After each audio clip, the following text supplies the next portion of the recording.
Yo, man, welcome back. This is part two of the series documentary. This is part two. Let's get right into it.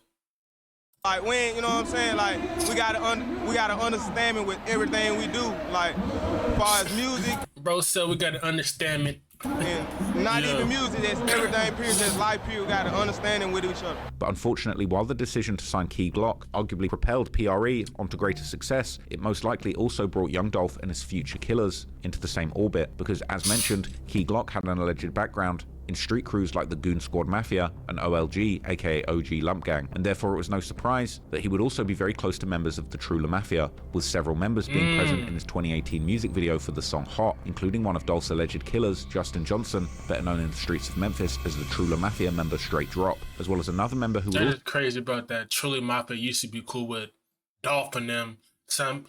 The J Money, remember the J Money in part one? You guys haven't watched part one? Go watch part one. Part one, J Money passed away. And it's like that kind of split them up. So you're telling me if Dolph never signed Key Glock, Dolph would still be alive today? Ah, man. also be connected to the murder during the police investigation named Joshua Taylor, better known as the Trula member CEO Teasy, who was one of the best friends of the leader of Trula, J Money. But even before the new threats would begin to materialize, Dolph would once again find himself on the wrong side of the gun, because only 6 months after his Escalade was riddled with over 100 bullets in North Carolina, he nearly lost his life again, this time at the Loews Hollywood Hotel in Los Angeles. According to reports, the incident began when Dolph got into an argument with 3 men in the valet area of the hotel, which soon turned to a physical confrontation where somebody knocked young Dolph to the ground, at which point 3 of the men pulled out a gun and opened fire, hitting Dolph. He still managed to stagger across the street to a nearby Shoe Palace store to safety while the suspects fled the scene. That group of 3 men and young Dolph were in an argument which escalated to become a fist fight. Young Dolph was knocked to the ground. When he was on the ground, one of those 3 men pulled out a handgun and fired several rounds at young Dolph, striking him. After being shot, young Dolph headed inside here, the Shoe Palace, and you can see a trail of his blood left behind. Blood is splattered all over the floor of the entrance. Police are called once employees spot him inside here. He starts to leap into the shoe palace and he started crawling in there and he was dripping blood. You can see the trail of blood just leaking down from him. And I was just very terrified. This surveillance video shows someone running from this. That's how you know they've been trying to get him for a long time.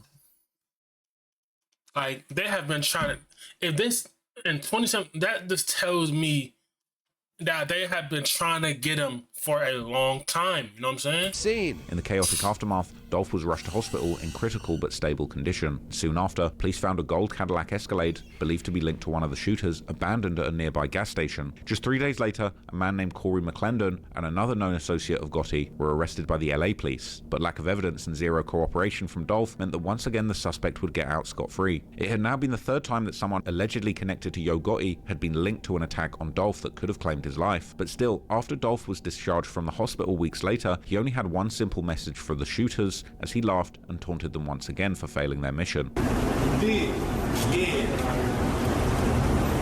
I know I didn't think it was over with. But still, it was clear that the beef had dried out somewhat, with both sides seemingly focusing on other avenues for the time being. It would take almost 2 years for the next violent incident to take place, when in May 2019, Yo Gotti's empty tour bus was shot. Yeah, I'm telling you right now, bro, they've been trying to get him for a long time. They've been trying to get Dolph for a long time, and unfortunately, it happened, because he's probably going to talk about it later in the video, but unfortunately, Dolph, you know what I'm saying, he was in Memphis. Yeah, bro, he's trying to get his mom some cookies, man. Didn't even see them coming, bro. Up in Nashville, Tennessee. At the time, the event was ultimately downgraded to a simple case of vandalism. Rapper Yo Gotti's tour bus hit by gunfire overnight in Nashville. Police say no one was on the bus when it was shot up around 11 last night, so no one was hurt. They say the gunfire appears to be targeted vandalism, and no word yet on a possible shooter. However, more recent comments from Hernandez Govern could point to another theory, as according to him, Dolph wasn't the only one who had put a bounty on his head, as there were rumors that one had also been put on Gotti by Dolph. So on this particular night when we were having the music meeting, it was a knock at the door, and I went to the door and it was Cornelius. And I was under the impression that he just wanted some big spills or whatever like he normally did. So I told him to come back later. I was trying to get a deal signed for drop. And he was like, no, it's important. So I stepped outside, and that's when he mentioned to me, he was like, man, they ain't trying to do nothing about Dolph trying to kill Gotti. So at that point, I never heard of that incident. You know, I heard of it, if you reverse it, I done heard of it that way, you know, the attempted hits on Dolph, but at that point, I hadn't heard anything about someone trying to do anything to Gotti. At least publicly, however, things would stay peaceful, and in August, XXL magazine would honor Dolph by calling him the rap indie king that managed to overcome the beef for success. While potential for peace from Gotti's side was further evident when legendary New Orleans rapper Master P openly called for an end to the conflict between the pair at Gotti's birthday bash, something Gotti responded to positively. I love my dog, but I want to see us all come together in peace one day. I want to see Dolph. I want to see all of us come together, man. That's what I want to see. We're going to do this after this. Keep it going. Later on his 2020 album, That's not... Now, Dolph and Yo Gotti, they probably could have squashed the beef, but like I said, it be the niggas that behind them, it's not going to squash that shit because they put in pain and people have died behind this beef. Yeah, Gotti and probably Dolph could squash it, but what they have, I don't know. Can now, because Dolph passed away. RP to Dolph, you know what I'm saying? Trapped, Yo Gotti would reflect on who he had become by outlining a shift in focus from street life to business and growth, regardless of how people around him seemed disappointed that he'd changed. Meanwhile, on Dolph's side, besides his beef with Yo Gotti, his independence and refusal to at least publicly affiliate with specific gangs had always been his greatest strength, which allowed him to navigate the Memphis rap scene without any clear allegiance to any side. But as discussed in the previous chapter, PRE's continued expansion into the volatile Memphis rap scene as label owners meant that by signing new artists, PRE were also inheriting their street rivalries, along with the usual envy and jealousy that come with success. Just months before his death, and in front of his PRE roster, young Dolph would speak about what it really took to earn a spot on the team, and the many people that felt entitled to be on it. You know what I'm saying? Like, you can ask them, ask anybody to be with me. It's like, I got so many partners and so many different people you let them tell I supposed to been signed them years ago. You know what I'm saying? Right. But it don't really be, it's like, you gotta have the music, and I gotta really like take a liking to you. I gotta with you. I ain't finna have nobody around me that I really don't with. You know what I'm saying? Like, I can't fake it like that. Right. You know what I mean? Tragically, one of those very same individuals who didn't make the cut would later be amongst the gunmen who took Dolph's life. At this point in the story, to understand how everything unfolded, we need to examine the men accused of orchestrating that hit, because according to reports, Hernandez Govan, the man who would be accused of being the mastermind behind the murder, had a criminal record that stretched all the way back to the early 2000s, with multiple arrests related to drugs, firearms, and violent offenses. During an interview with Vlad, Govan later admitted that he had business dealings with both Dolph and Daddio, though he claimed these interactions were limited to small-scale marijuana sales. We did business years ago before he actually blew up. He was rapping at the time, but he hadn't blown up yet. You know, just being in the streets, selling petty marijuana back and forth. So yeah, I knew Dolph personally. He was a good. Just because he's been found not guilty don't mean he's not guilty. Nigga probably is guilty. There's just no evidence. That's crazy that Dolph murder used to be around him and all that shit. That'd be crazy. Told you, it'd be the niggas that be in your circle, the niggas that you used to hang out with, be the main ones that get you up out of here, bro. Shit. Man. Dude, I met Daddio from, I got a brother named Ziploc from South Memphis, and we used to just sell petty marijuana years ago. Hernandez Govan's role in the dope game is supported by arrest records that detail a long pattern of drug-related offenses ranging from marijuana to hydrocodone. While his exact gang affiliations remain unclear, Govan frequently represented the Orange Mound neighborhood in Memphis, which is tattooed on his arms, where Trula Mafia has been known to have presence, with Govan later explaining that he had a relationship with early Trula members, including J Money and D Money, who were best friends with his nephew. Connection to D Money and J Money. I mean, we all grew up in Orange Mound together. They was, they were younger, a lot younger. I know their parents. Got respect for their parents.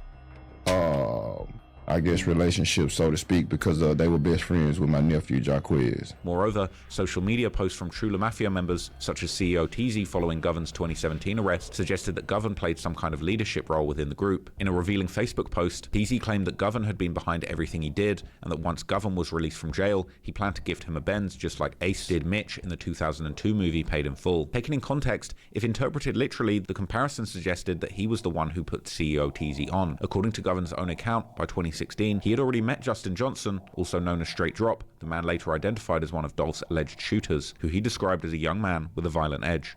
So I met Justin in probably 2000 and maybe 17, 16. Okay. So you knew about 6-7 years? Yeah, correct. Yes, sir. Did you know that he has a violent side like that?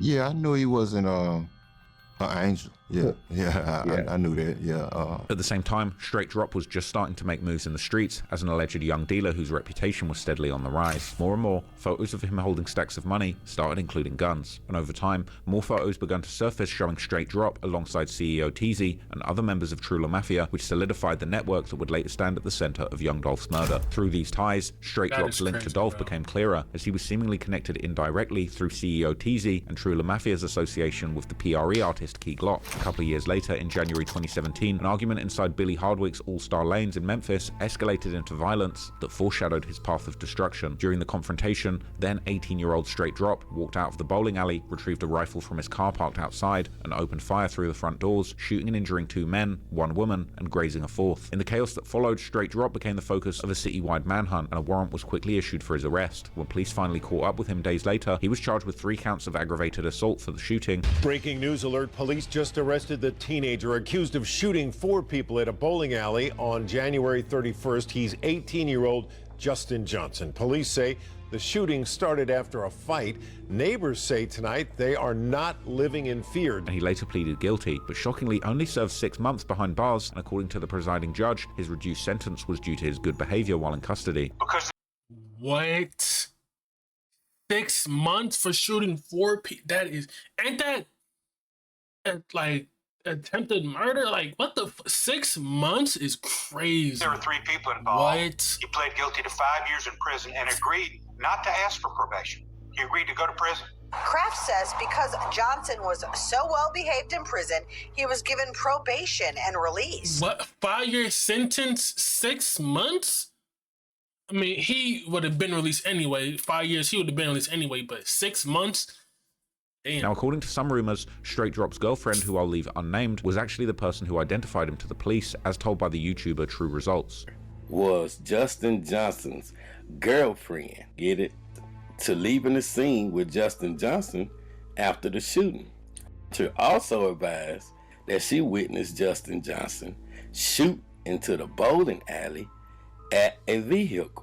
Soon after the case, the girlfriend was allegedly dating 38-year-old Howard Barnett, also known as Nookie or Rico, not to be confused with Rico from Pooh Shiesty's Chopper Gang, who is allegedly killed by the Trula Mafia-affiliated Y&R clique. But by July 2017, Rico, aka Barnett, had mysteriously vanished without a trace, and despite ongoing searches, he's still never been found. Then, on October 6, 2017, when the girlfriend made a now-deleted Facebook post about Rico's disappearance, Straight Drop would disturbingly react to the post with a laughing emoji. Adding to the mystery, when authorities eventually located Rico's vehicle, it had been burned and abandoned about 60 miles outside of Memphis, near a shed with a metal door. Then, over a year later, in late 2018, when Straight Drop returned to music with a song called Letter to Ops, the music video appeared to have been filmed inside a shed, eerily similar to the one found near the crime scene, complete with the distinctive metal door and a chilling scene showing a bound victim who was executed by the end of the video. These coincidences seem to point towards something strange going on beneath the surface, which was further boosted by the fact that Straight Drop would eventually get back together with his ex, who had dated Rico. Although, to be absolutely clear, there is no real proof that Straight Drop or the girlfriend had anything to do with Rico's disappearance, and these are all just internet rumors. But what seemed obvious was that Straight Drop and his good friend CEO TZ were both driven to get out of the streets and try and make it through the music industry, following the path that their good friend J Money had set for them years earlier before his untimely passing. And therefore Straight Drop would keep releasing songs, hoping one of them would finally open the door for him. But by the end of the year, something other than determination was beginning to show, as he appeared to be envious. As CEO TZ would post a video on Facebook of Key Glock and Young Dolph freestyling on Tim Westwood TV, while tagging Straight Drop and adding emojis that appeared to throw subtle shade at Young Dolph and Key Glock. Straight Drop echoed the sentiment, simply commenting, nah. And when other Trula Mafia members commented that Young Dolph needed to put them on, in other words sign them, Straight Drop's reply was simply, no cap. Yet despite what seemed like hating,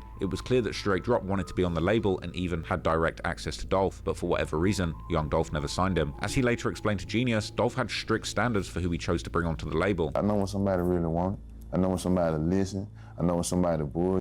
when somebody's just around just to be around and get whatever they trying to Probably the get. son could probably think, I mean, you wasn't gonna listen, you probably do what the fuck you gonna do some dumbass shit, and then it's gonna fall back on Dolph. You know what I'm saying? Yeah, you see what I'm saying? So when you got talent, like you look around, it's like, I ain't signing no million artists. You know what I mean? Everybody want me to sign them.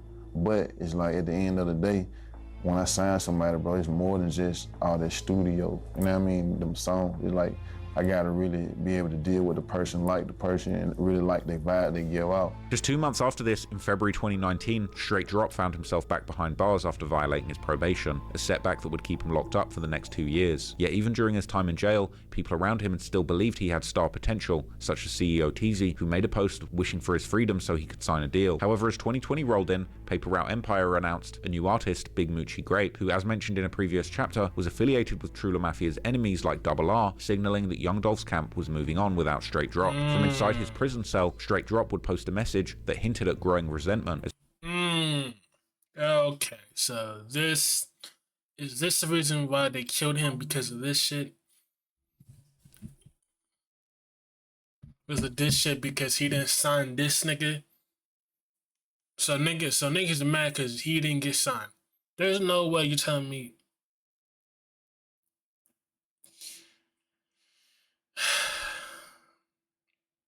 I don't understand, but I'm unless I'm thinking of this wrong, I'm probably confused.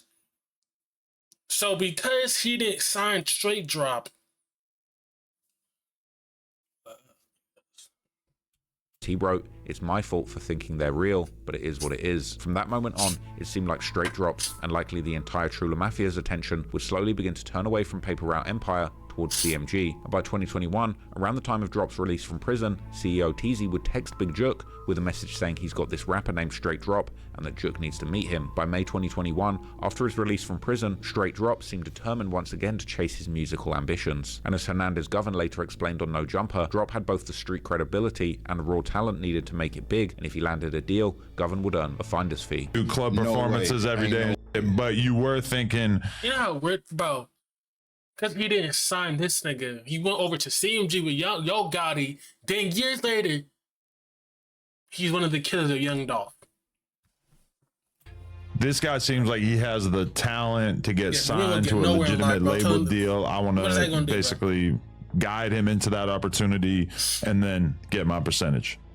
Definitely. He definitely had the talent. He definitely had the street credibility.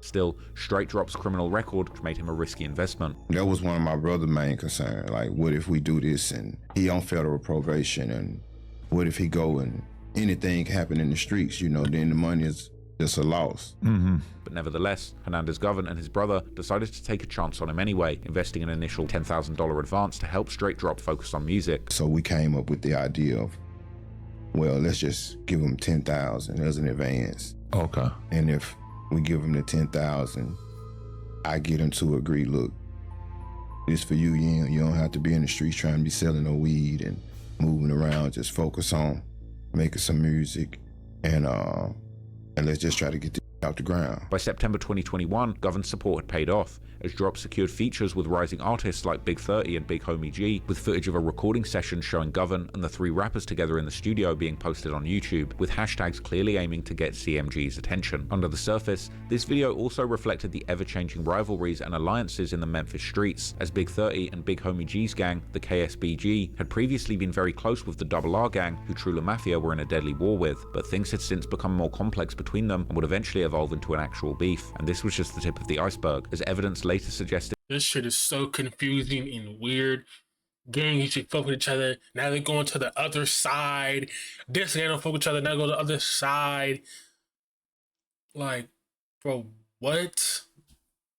During the Hernandez Govern trial that deeper connections were forming between Memphis's intertwined music industry and street networks. On July the 9th, Straight Drop would allegedly text CEO Teezy telling him they needed to spin the streets as someone named Duke had pulled up on Dolph. This was perhaps referring to none other than Stupid Duke, the founder of Young Mob, who had just been released from prison in early 2021 and had since started his own rap career and was now looking to work together with Dolph's PRE label, as he had mentioned during his 2020 jail call interview. The message that followed talked about Dolph renting the same studio out for the rest of the year and told TZ to call Juk to make some. The implication perhaps being that now they knew where Dolph could be found, he would be easy to take out after a deal had been put together with Gotti's brother. Then towards the end of the month, on July the 27th, 2021, Hernandez Govan texted Straight Drop, telling him to meet him at Still Smoking Memphis, an establishment co-owned by Yo Gotti. That's how you know they've been trying to get Dolph for a minute. And we know Juk lost his life too. I think Juk lost his life, I'm pretty sure.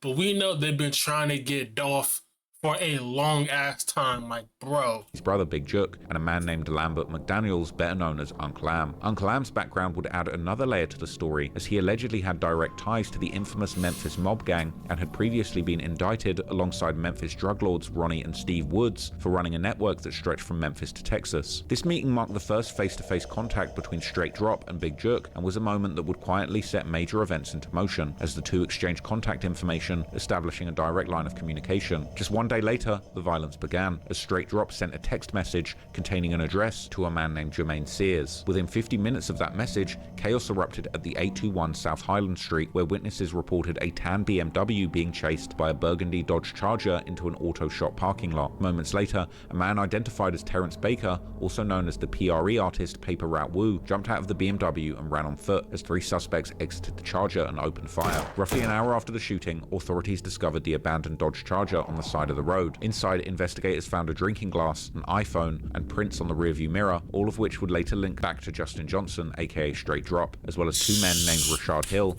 See, look, Nick can't save the streets. You sign trying to make me, they try to tell you, you know what I'm saying, keep doing the music. And look at you. I understand, you know what I'm saying, because sometimes it's hard to leave the streets alone because that's all you know. You know what I'm saying? You want, you know what I'm saying, putting that work. You know, feel me? But I feel like if you're an artist, you gotta just keep making your music, bro, and let the other niggas handle that street shit, man. And Cavasius Wesley. Almost 3 weeks later, tension erupted once again, when around 2 p.m, a frantic 911 call came in from 3645 Allendale in South Memphis. The caller, who refused to identify himself, but was later confirmed to be Paper Route Wu, told dispatchers he was in the middle of a shootout and needed the police urgently. As the call continued, his voice dropped to a whisper as he told the operator he was hiding behind a house and that there were multiple enemy vehicles in the area. Throughout this whole time, and up until Young Dolph's murder, cell phone records showed active contact between Hernandez Govan, Big Juk, and Young Dolph's accused killers, Straight Drop and Cornelius Smith. But one thing stood out clearly. While Straight Drop communicated directly with Juk several times a day, his contact with the other shooter, Cornelius Smith, was noticeably limited, nor did Cornelius Smith at any point communicate with Big Juk directly, pointing to Straight Drop being the direct link between Juk and the shooting. When November 2021 arrived, that pattern became even more defined, until November the 15th, when everything shifted again, as Straight Drop suddenly had no calls with Juk, yet placed 14 calls to Cornelius Smith, pointing to the alleged mastermind, perhaps consciously distancing himself from Straight Drop in preparation for what was about to come. Then, when November the 17th dawned, the network came alive once more, as both Straight Drop and Cornelius Smith's cell phones pinged at Smith's house at 1766 Wild Rose Street, just 2 miles from the Makeda's cookie shop where Young Dolph. Oh my gosh, bro. They really wanted Dolph gone, bro, bad. They wanted Dolph gone, bro. And then pretty sure in retaliation, I think Big Juk lost his life. I might be wrong, but I think Big Juk lost his life as well because behind of this Young Dolph shit. You know what I'm saying? Would soon lose his life. When opening statements were made during Young Dolph's later murder trial, court revelations described a hidden trail of drive-bys, ambushes, and retaliation. And among those incidents was an alleged attempt on Yo Gotti's life, which may have been ordered by Young Dolph prior to his murder. That same story brought up in court was later repeated by Hernandez Govan, the alleged mastermind behind Dolph's murder, who later told No Jumper that the word on the street was that Dolph had allegedly placed a hit on Yo Gotti. When Cornelius, when I was approached with this, for one, I thought it was a lie, because I never heard of Dolph trying to do anything to Gotti at that point. I done heard of it the other way around. And two, Juk hadn't said nothing to me about no beef or Dolph trying to kill his brother, so... According to Govan, when Big Juk was informed about the alleged hit in 2021, Juk confirmed that Gotti's truck had been shot at, but the bulletproof plating had kept Yo Gotti alive. He was leaving, and that's when he was approached by Cornelius and Bobby. To my surprise, Juk didn't say, "You don't know what the you're talking about." Yeah, Juk knew what he was talking about. Matter of fact, Juk asked him how did he know that. That lived by his dad and Dolph had been bragging on the drill that he, sent some people to get up with Gotti. And Gotti was in the Rolls Royce bulletproof truck. Also, shortly before Dolph's death, another rumored confrontation took place at an airport in Miami, during which Key Glock reportedly spat in Big Juke's face while young Dolph was present. This alleged incident was later covered by YouTuber True Results on his channel, who confirmed its validity through his own sources. About an incident that happened at an airport in Miami between Key Glock, Dolph was there, and Big Juke, when it was said that Key Glock spit in Big Juke's face, and the airport security had to de-escalate the situation. But it was never confirmed until now. If true, these events partially explained the escalating tensions and violence over the past year that were about to reach a tragic resolution. In the early hours of November the 17th, 2021... That's crazy, man. That is crazy, bro, but they've been trying to get Dolph since probably like 2016, 2017, bro. They've been trying to get him out for a long time, y'all. Like, damn, bro. Surveillance cameras quietly captured movements that would later become central to one of Memphis's most shocking murders. Around 2:58 a.m. on the day of the murder, Straight Drop received a text from Trayon Ingram of a location on Bradley Street, and shortly after, Drop is captured leaving his apartment and returning with a white Mercedes-Benz that has a distinctive scratch on the back right of the vehicle. That would later be used in the shooting. Correct. And we're at 2:41 a.m. Is that correct? That's correct. Shoes, sweatpants, hoodie. Yes. This time the hood on. That car, don't we? That's the car that we located. That's also the car video at the McKee's Cookies with the damage.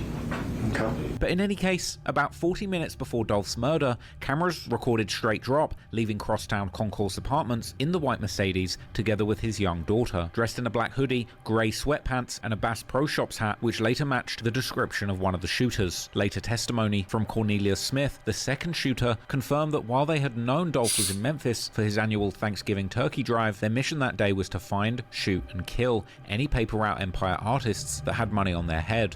If they already had heat on everybody, we was out looking for somebody. We didn't know we were gonna catch Dolph. We didn't know who we were gonna catch. And he went on to explain that they had spotted Dolph's vehicle by chance, and that's when they followed him to the Makeda's cookie shop. Soon, Dolph was captured on surveillance pulling into the parking lot and entering the store alongside his brother. Moments later, two masked men emerged from— Look at this, bro. They've been spotted, this nigga, bro. The parking lot and entering the store. He ain't even know, bro. Just trying to get some cookies, man. Trying to get some cookies, bro. He even had his people around him, nothing. Just out there for the Thanksgiving, you know what I'm saying? Giving back to his people, man. That's one thing, man. You just can't go back to your hometown. You gotta move out, bro. I understand you want to help, but if you know niggas trying to get you, bro.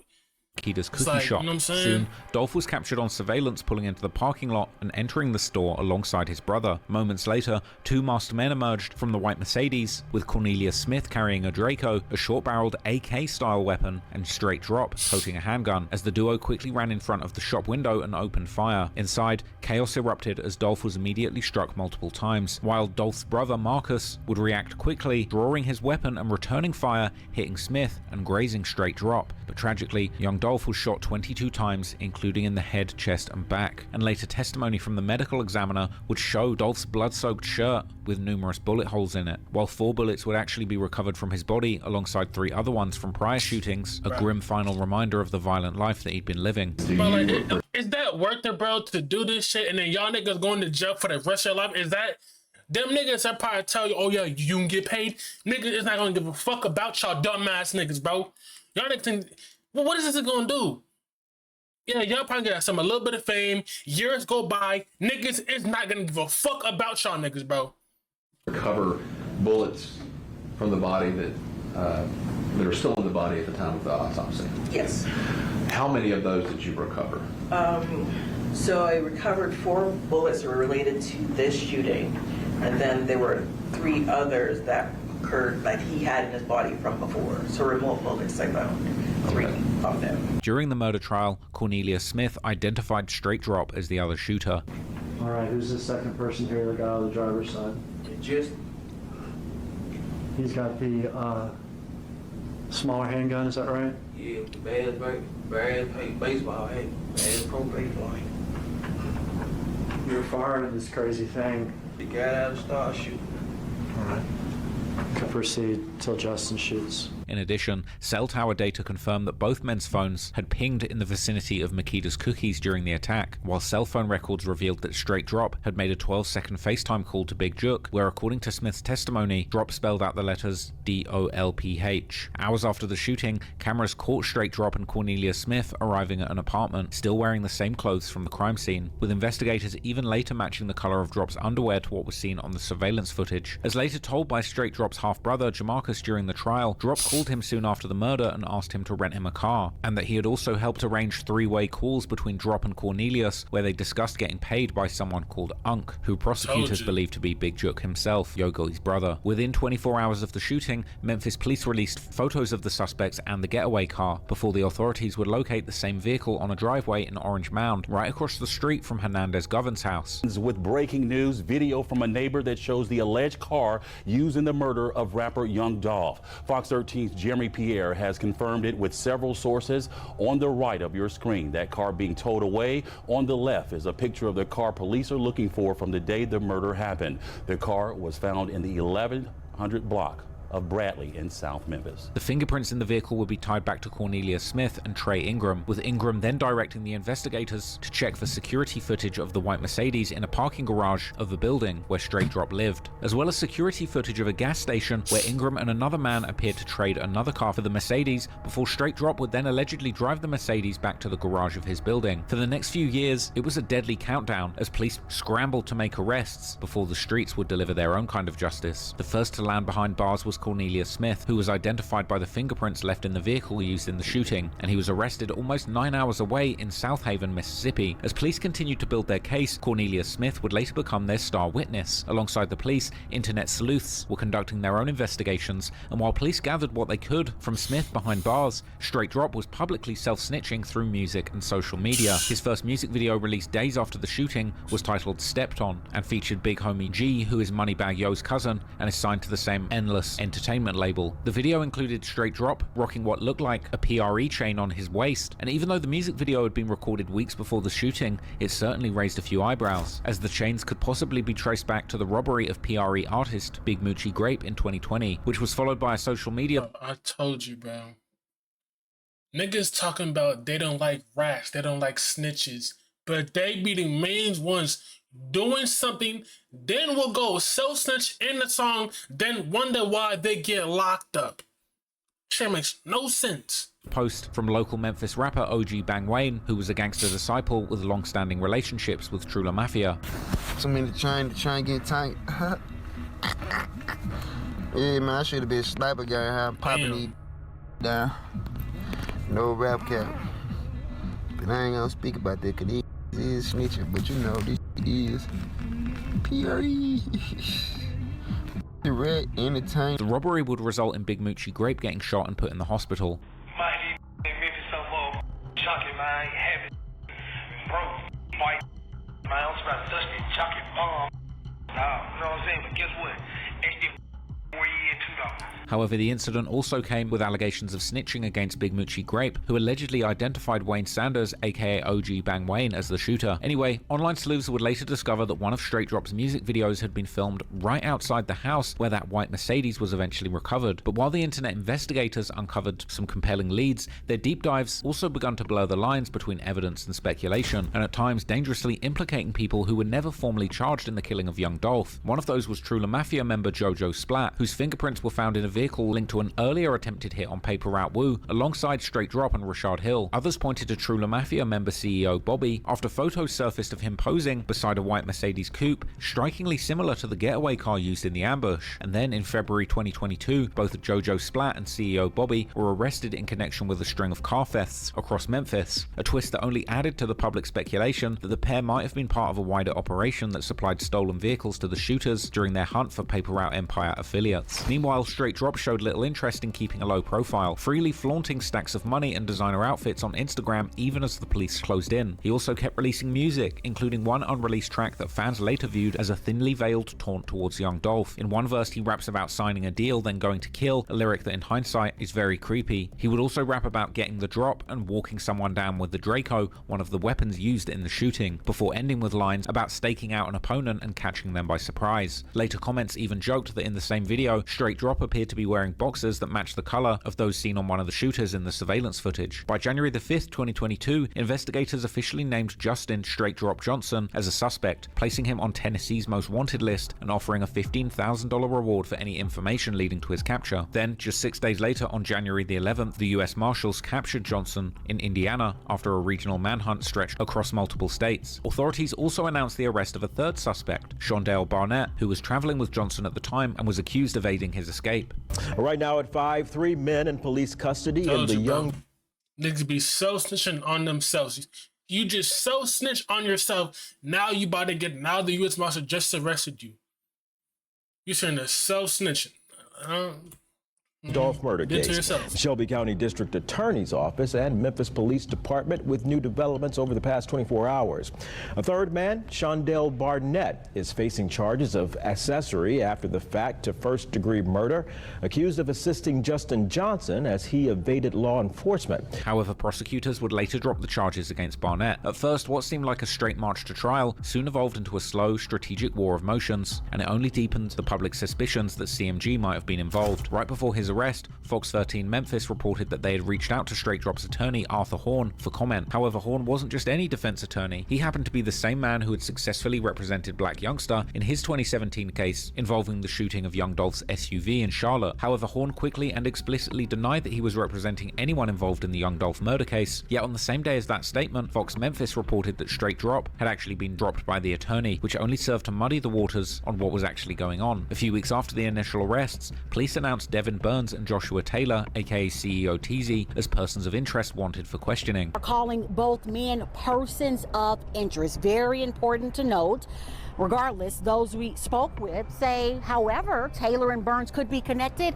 They are hoping the two men will help connect the dots on a case that's being investigated still 3 months in. And as investigators pressed forward, cell phone records, witness statements, and physical evidence led them to one final name, Hernandez Govan, the alleged mastermind behind the plot who would be indicted in November. 43-year-old Hernandez Govan was indicted by a grand jury Thursday for first-degree murder, criminal attempt first-degree murder, and conspiracy to commit first-degree murder. By the end of 2022, 4 men were formally connected to the young Dolph murder case: Hernandez Govan, the alleged orchestrator, Straight Drop and Cornelia Smith as the alleged shooters, and Jamarcus Johnson, accused of aiding his half-brother Straight Drop to evade justice. Nearly a year after the broad daylight murder that shocked Memphis and the entire world, the investigation had finally come full circle, identifying not just the triggermen, but the network of alleged planners and accomplices behind one of hip-hop's most brazen assassinations. But while law enforcement had done their best to bring the people responsible to justice, in the streets of Memphis, a whole different kind of hunt had begun. In numerous later YouTube videos, was it worth it, bro? Did it for any money just for y'all niggas to get caught up and be arrested, and y'all niggas not getting out? Called the Slide for Dolph campaign, a street war that would claim a staggering number of lives. But in reality, while Dolph's murder might have lit the fuse, the bloodshed that followed ran far deeper than simple revenge. It was about years of tension finally boiling over, as old grudges were reignited, new enemies and alliances were made, and soon, the city found itself split down the middle once again. Only this time, it wasn't just about where you were from, but who you were connected to. Because in Memphis, where the rap game and the streets had become essentially one thing, 2 powerful street alliances begun to take shape, one orbiting around. That is crazy, bro. Look at this shit, bro. Who's Shicey over there with CMG, Big 30. Damn. Moneybag Yo, Big 30, Pooh Shiesty, that, bro. Oh my gosh. Big Scar over there. Dolph's paper route empire, and the other around Yo Gotti's CMG. Before we get to the bloodshed that followed Young Dolph's murder, let's take a closer look at the complicated gang alliances of the most popular Memphis street rappers. Because as many fans of Memphis rap have pointed out on Reddit, the city might have the most confusing street politics in America. On the PRE side of the beef, there was one gang above all others, the Young Mob, whose co-founder and alleged leader, Stupid Duke, had just been released from prison only months before Dolph's death, after having spent 9 long years behind bars. To understand Stupid Duke's influence in the streets, consider this. Right as he was released, Duke wasn't just greeted by his family and friends, but also none other than Atlanta rapper Future, who would almost immediately get in touch with Duke, as can be seen in Duke's First Day Out music video. According to Duke, Future was even looking to sign him immediately, after he'd just been out for a couple of days. Have people been trying to sign you and stuff? Well, Future trying to sign when I first got out, but it was, I was taking, I ain't do it because it was moving too fast. I wanted to see what the street was. I went down there for 2 or 3 days. With no disrespect intended, anyone who's heard Stupid Duke on the mic knows that it quickly becomes rather obvious that Future wasn't looking to sign Duke because of his impeccable rapping abilities. Much more likely, Future wanted to associate with Duke because of his reputation in the streets, where he wasn't just known as Stupid Duke, but by his other nickname, Spooky Duke, which he received because, as he would describe it, things can get scary with him real fast. Why they call you Spooky Duke? You got extra streets there, it's get scary. I just stand on what I stand on. It's business. Like, I'm coming, I ain't telling when, but I'm coming. So it's just spooky. When asked about PRE and CMG during the same interview in 2023, when Dolph had already passed away, Duke kept it cordial, saying that there was no beef with CMG, but he would also make it known that he'd stood with Paper Route Empire all the way. Would you sign with CMG? Nah, I ain't got no problem with CMG, but I won't sign to him. I ain't no bad blood or nothing. Paper Route?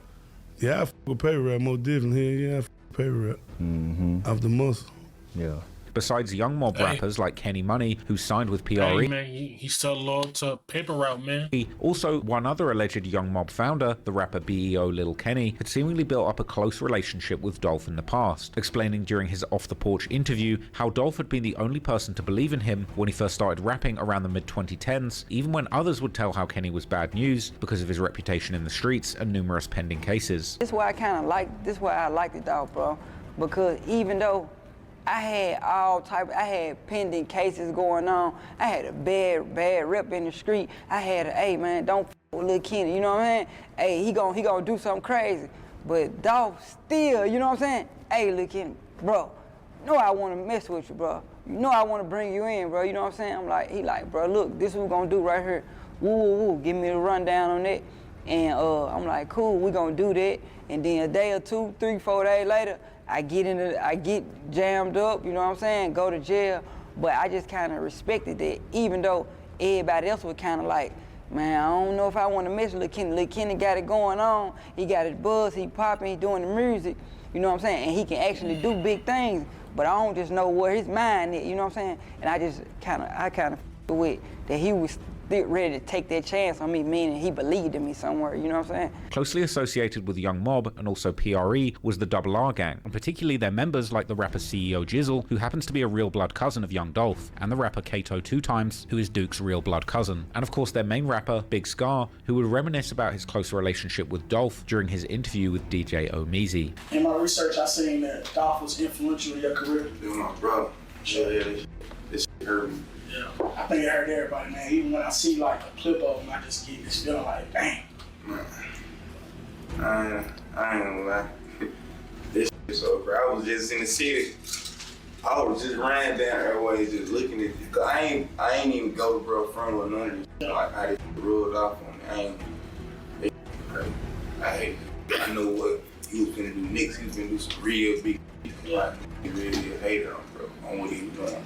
He was guilty. He don't put food in my stomach, clothes on my bed, shoes on my feet. So like, he really was a big inspiration. However, after Dolph's death, Double R would find themselves in a difficult situation. On one hand, they had since the beginning been close with the KSBG gang, as Double R's most famous rapper, Big Scar, happened to be a cousin of Pooh Shiesty, his gang being the Chopper Gang, also known as CGE, or Chopper Gang Entertainment, who were very closely tied in with KSBG through members like their most popular rapper, Big 30. On the other hand, Dolph had allegedly been killed by Double R's main enemy, Trula Gang, who seemed to have been moving on the orders of CMG, or at least Big Jook, while KSBG rappers like Big 30 and Big Newski Broski was signed to Moneybagg Yo's Bread Gang Entertainment, which was strongly tied in with CMG. To make matters even more complicated, these were just the more known gangs, but there were numerous lesser-known sets and cliques all around them, often with equally complex personal affiliations and rivalries. And now we're just talking about South Memphis. And up in North Memphis, you still also had gangs with deep ties to CMG, such as the infamous Fast Cash Boys, aka FCB, and they're still popping rappers like Fast Cash Jizzle and C-Money.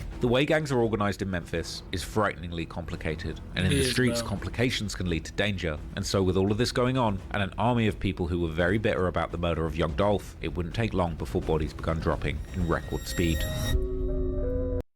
Anyways, y'all, man, that is it for part 2. Be back for part 3 tomorrow. Part 3 will drop tomorrow, y'all. So yeah, be back for part 3. Like, subscribe, share, man. Yes, sir.